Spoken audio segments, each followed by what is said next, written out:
بسم اللہ والصلاة والسلام علی رسول اللہ، اما بعد۔ یہ صفحہ نمبر ہے 196، آیت نمبر ہے 12۔ اعوذ باللہ من الشیطان الرجیم، بسم اللہ الرحمن الرحیم۔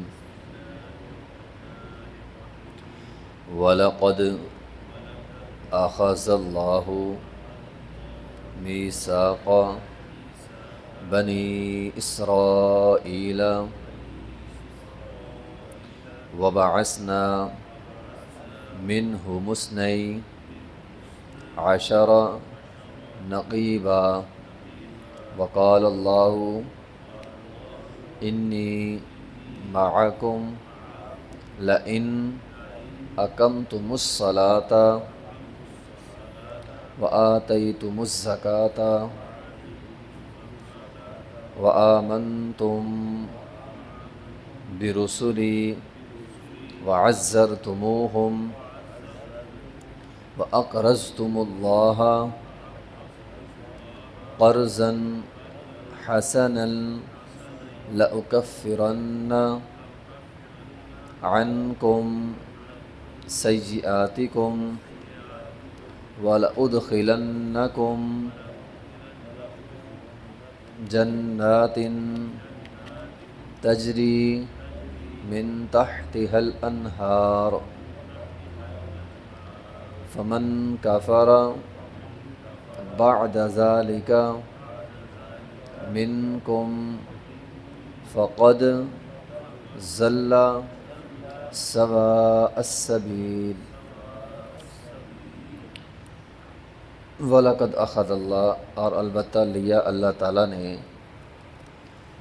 میثاق پختہ عہد و پیما بنی اسرائیل سے، وبعثنا اور مبعوث کیا، بھیجا، مقرر کیا، منہم ان میں، اثنی عشرہ 12 نقیب نگران، تو ہم نے ان کے اندر 12 نگران مقرر کر دیے۔ وقال اللہ انی معکم، اور اللہ تعالیٰ نے فرمایا میں تمہارے ساتھ ہوں۔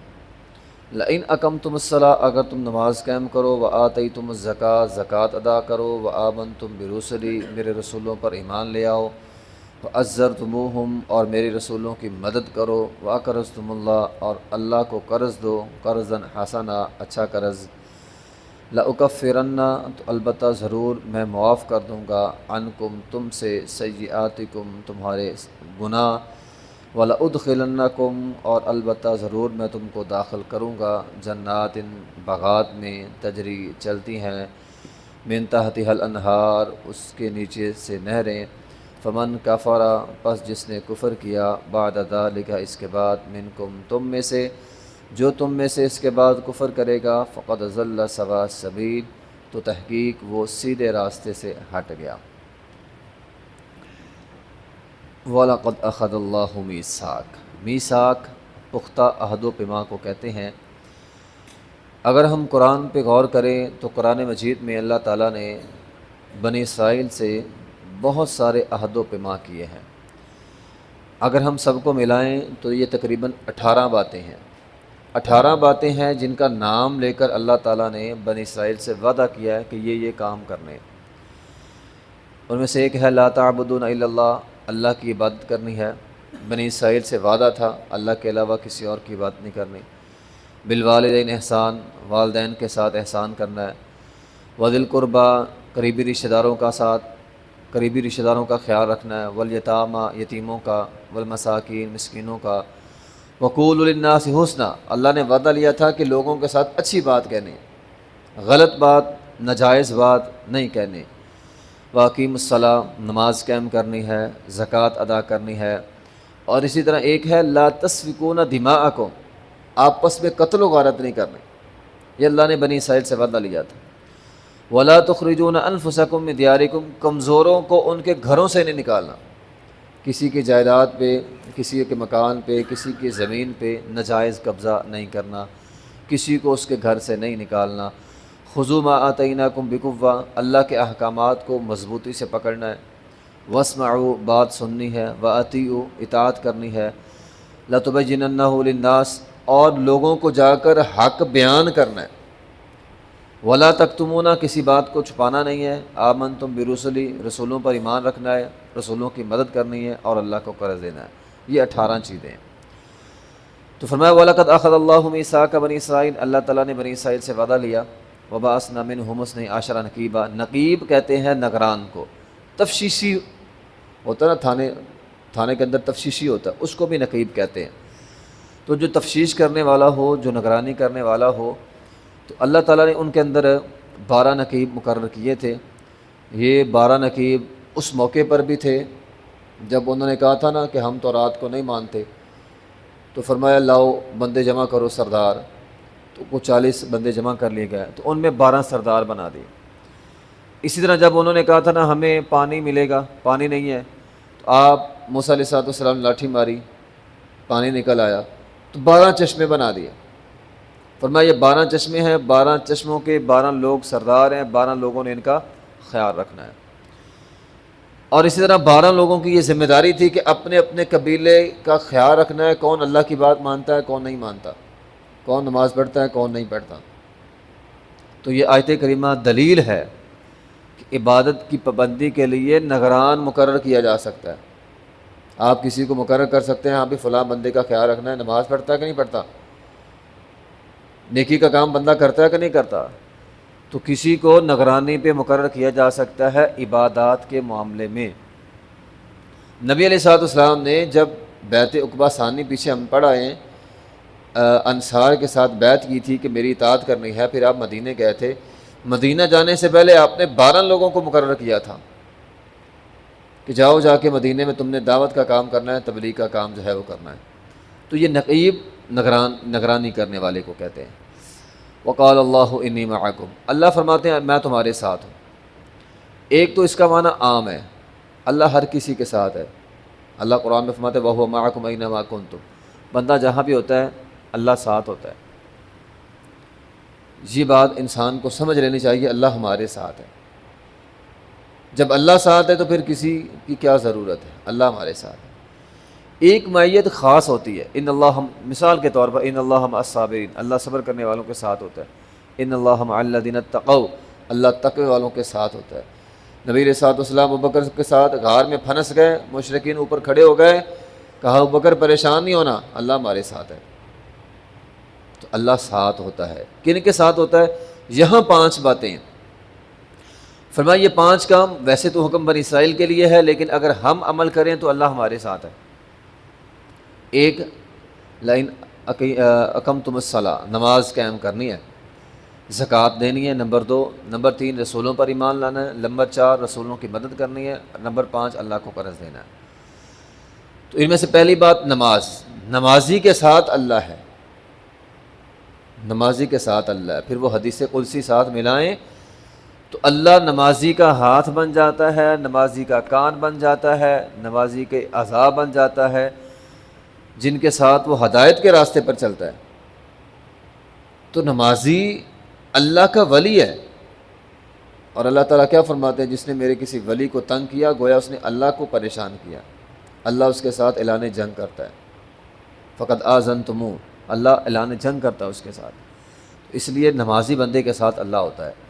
وآتیتم الزکوٰۃ، زکوٰۃ مالی، جو بندہ اپنے مال کی زکوٰۃ دیتا ہے اللہ اس کے ساتھ ہے، اللہ اس کے ساتھ ہے۔ وآمنتم برسلی، رسولوں پر ایمان رکھنے والا۔ وعزرتموہ، رسولوں کی مدد کرنے سے کیا مراد ہے؟ ہم اب رسولوں کی کیسے مدد کر سکتے ہیں؟ اب تو یہاں رسول نہیں ہے لیکن مدد کر سکتے ہیں۔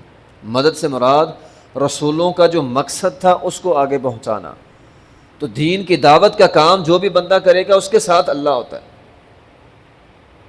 آپ بڑے لیول پر دعوت نہیں کر سکتے، دین کی دعوت کا کام نہیں کر سکتے، کم از کم اپنے گھر میں کریں۔ اگر آپ اپنے بیوی بچوں کو ان پر دین لاگو کریں گے، دین کی دعوت ان کو دیں گے، تو آپ گویا رسولوں کی مدد کر رہے ہیں۔ اللہ آپ کے ساتھ ہو جائے گا، اللہ آپ کی مدد کرے گا۔ تو جو بھی قال اللہ کا رسول پڑھتا پڑھاتا ہے، دین کا کوئی بھی کام کرتا ہے، دین کو پھیلاتا ہے، دین پھیلانے میں مدد کرتا ہے، اللہ اس کے ساتھ ہو جاتا ہے۔ وَأَقْرَضْتُمُ اللَّهَ قَرْضًا حَسَنًا۔ زکوٰۃ کی بات پیچھے ہو گئی، وہ فرضی زکوٰۃ تھی، یہ نفلی ہے۔ آپ دیکھیں، آپ کسی کو نفلی صدقہ دیتے ہیں اللہ کے راستے میں، یا کسی غریب کو، مسکین کو، بیوہ کو، یتیم کو، اس کو اللہ تعالیٰ یہ سمجھا رہے ہیں کہ یہ گویا مجھے قرض دے رہے ہو۔ قرض کا مطلب کیا ہوتا ہے؟ قرض کا مطلب ہوتا ہے واپس کرنا۔ اللہ تعالیٰ فرماتے ہیں یہ کسی غریب کو تو نہیں دے رہا، یہ مجھے قرض دے رہا ہے اور میں اللہ تجھے واپس کروں گا۔ اللہ فرما رہے میں واپس کروں گا۔ کسی غریب کو دینا گویا اللہ کو قرض دینا ہے، اور قرض اللہ تعالیٰ واپس کرتے ہیں۔ اور فرمایا وَأَقْرَضْتُمُ اللَّهَ قَرْضًا حَسَنًا، اور یہ سب سے بہترین قرض ہے، آپ اللہ کو دیں۔ اور پھر اس میں ہوتا ہے کہ بغیر بدلے کے خرچ کرنا۔ ہمارے معاشرے میں ایک چیز ہے، ہم اگر کسی کو کھلاتے ہیں یا کسی کو دیتے ہیں تو ذہن میں ہوتا ہے کوئی نہ کوئی بدلہ مل جائے۔ ہم کسی کی دعوت کرتے ہیں تو ہمارا ذہن ہوتا ہے وہ ہمیں پیسے دے کر جائے، یہ جس کو ہم نیوندرا بھی کہہ لیتے ہیں، یہ بھی اسی کے اندر آ جاتا ہے۔ اگر آپ کسی کو کچھ کھلاتے ہیں تو بغیر بدلے کے، ذہن کے اندر بدلہ نہ ہو۔ ہاں، اگر کوئی بندہ اپنی طرف سے کوئی تحفہ دے جائے وہ ایک الگ بات ہے، اگر ذہن میں بدلہ رکھ لیا تو پھر وہ نیکی نہیں رہے گی۔ آپ کھلا رہے ہیں، آپ بدلے میں پیسے لے رہے ہیں، بات ختم ہوگی، پھر نیکی کہاں رہے گی؟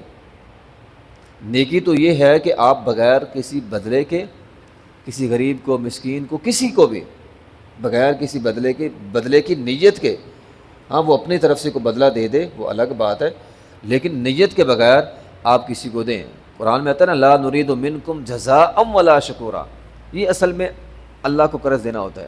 لا نرید منکم جزاء ولا شکورا، نہ کسی بدلے کی امید ہو، نہ کسی شکرانے کی امید ہو، یہ کل کو میری عزت کرے گا، میرا احترام کرے گا، نہیں، یہ بات ذہن میں نہ ہو، پھر وہ آپ کا صدقہ اصل میں صدقہ ہے، اور پھر وہ صدقہ قرض بن جاتا ہے، اور وہ قرض اللہ کے لیے ہے، اور اللہ وہ قرض 700 گنا تک بڑھا کے دیتا ہے، اللہ واپس ضرور کرتے ہیں۔ اچھا، یہ تو ہے کہ اگر آپ اللہ کو قرض دیں گے، یعنی غریبوں مسکینوں کو خرچ کریں گے، رسولوں پر ایمان لائیں گے، زکوٰۃ دیں گے، نماز پڑھیں گے، اللہ آپ کے ساتھ ہے۔ اور ساتھ ہی اللہ تعالیٰ فرماتے ہیں جب اللہ ساتھ ہے تو پھر سب ساتھ ہے۔ لَأُكَفِّرَنَّ عَنْكُمْ سَيِّئَاتِكُمْ، پھر تمہارے گناہ بھی معاف ہیں، ٹھیک ہے۔ وَلَأُدْخِلَنَّكُمْ جنات، اللہ جنات بھی دیتا ہے، باغات بھی دیتا ہے، تجری من تحت الانہار، جس کے نیچے نہریں چلتی ہیں۔ وَمَنْ كَفَرَ بَعْدَ ذَلِكَ، جو اس کے بعد کفر کرے گا، فَقَدْ ضَلَّ سَوَاءَ السَّبِيلِ، یہ سوا کہتے ہیں درمیان کو۔ اللہ تعالیٰ بعض بندوں کو ہدایت دیتا ہے، وہ درمیان میں چلتے ہیں۔ ایک بندہ ہوتا ہے کنارے کنارے پہ، کبھی دیندار بن گیا، کبھی دنیا دار بن گیا، ایک ہے پکا دیندار، لیکن جو یہ کام نہیں کرے گا اللہ اس کو اس دین کے راستے سے ہٹا دے گا، وہ ہٹ جائے گا۔ فقد ضل سواء السبیل، جو نماز نہیں پڑھتا، زکوٰۃ نہیں دیتا، صدقہ و خیرات نہیں کرتا، رسولوں پر ایمان نہیں رکھتا، رسولوں کی مدد نہیں کرتا، یعنی دین کا کام نہیں کرتا، گویا وہ سیدھے راستے سے ہٹ جاتا ہے۔ وآخر دعوانا الحمدللہ رب العالمین۔